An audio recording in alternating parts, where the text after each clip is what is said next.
అమ్మ ఏం చేస్తున్నావు?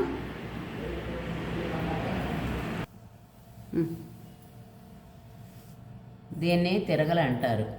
పిండి రవ్వ మా చిన్నప్పుడు విసురుకునేవాళ్ళం. బియ్యపు రవ్వ, మినపసిన రవ్వ పిండి నేను విసురుకునేవాళ్ళం. ఇప్పుడు నేను సోనా మసూరి బియ్యం రవ్వ విసురుతున్నాను.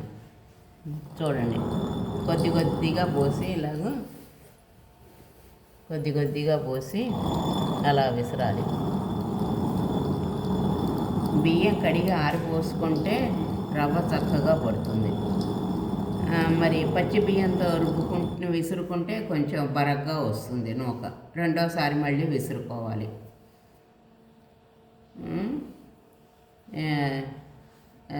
ఈ రవ్వతోటి దెబ్బ రొట్టి కానీ పిండి కానీ చేసుకోవచ్చును. జల్లించి దెబ్బ రొట్టి అది చేసుకుంటే బాగుంటుంది. ఇది ఎలా తిప్పాలి? ఇది రైట్ సైడ్ నుంచి ఇలా రౌండ్గా తిప్పురావాలి. నిదానంగా తిప్పాలా? నిదానంగా తిప్పురావాలి. తొందరగా తిప్పితే బియ్యం పడిపోతాయి. తర్వాత ఇది ఒకసారి అయ్యాక ఇది జల్లించుకోవాలి. ఇవంతా జల్లించుకోవాలి.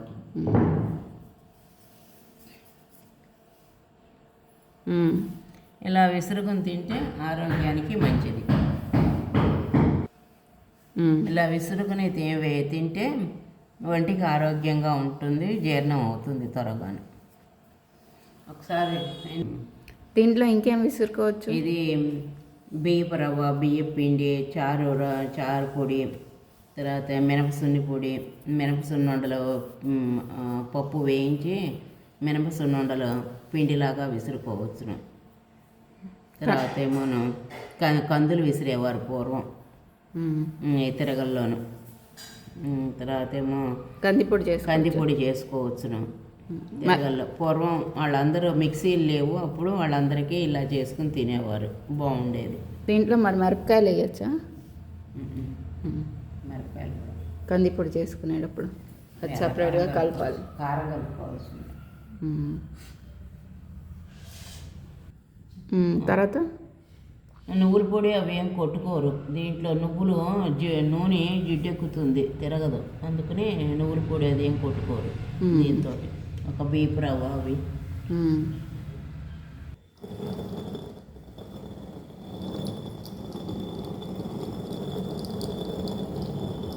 దీన్ని ఎలా కడుక్కుంటారు? మామూలు నీళ్ళతో కడుపుతే చాలా?